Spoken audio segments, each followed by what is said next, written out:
I'm giving tours on campus, like through admissions. And so I'm meeting people that way, right? Like I'm talking to all of these people and I'm like, there might be something here, right? There's no other country in the world that unites higher education and amateur athletics, quote unquote amateur athletics, right?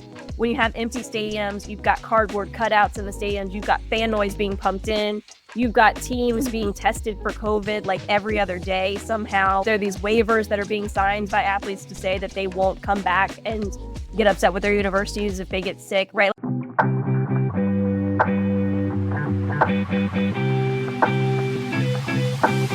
Let's get to your book, okay? Yes, Tackling the everyday race nation in the big time college football. What started it? Because you're doing all this research, you're gathering all this data, you have mentors who are professors, you have friends while you're an undergrad that are on the football teams, the reason why you're in football. What was the moment as you're getting your doctorate, and still at Duke University, as you're getting your doctorate and you're saying, you know what? This is a story that needs to be told. Was there a moment, or was it just all of everything from undergrad to master's to your doctorate was just leading to this moment? Yeah, so while I was an undergrad and I was at Duke at that time, right, like I mentioned, this was one of the years that the basketball team won a national championship. So my first year at Duke, the basketball team won a national championship, and this was before Duke football had like really taken off the way that it is now, right? Because I will say that we have taken off, but we weren't doing so hot before. Ladies and gentlemen, if you're listening to the audio, I just rolled my eyes. I have to throw that in there because like we're doing pretty good right now. But when I was a student, we weren't. And so actually what was really interesting to me when I was an undergrad was the ways that people on campus treated basketball and football players differently, even though that is where both of those teams were predominantly Black men, right? And so there was something about people on campus being able to tell what sport they played or to know what sport they played just because of how much they were on TV, and to then be able to interact with them differently. And so I was just like, as an undergrad, just as someone walking around campus, I was fascinated by like what I was seeing. And maybe it wasn't exactly true because I didn't talk to people about it, but I was just seeing how people interacted with these two groups of athletes differently. Which then eventually sparked an interest in some of these ideas that I'm talking about. So then I meet these professors.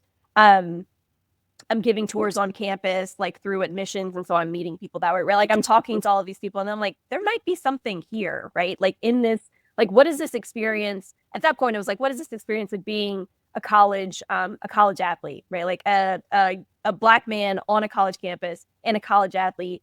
All these people know you, right? Like you're on TV all the time. This was still like social media hadn't taken off in the way that it is now, but like it was still a thing. And so it's like people feel like they can talk to you all the time and they have access to you. Like I could go to the student store and like buy your jersey, but you're not making any money off of that. Like that seems kind of weird, like because just because of the nature of like being a college student, right? Like you see people around at certain times. So it's like y'all are remarkably absent at certain times of the year, and then you just like pop up just because of how the playing season works, right? You're in classes with people, and so you see them sometimes come in on crutches, or you see them like come in all like battered and bruised. Like, what happened to you over the week? Or like you just like it was a really interesting experience for me to just be around and to like start paying attention to those ideas, right?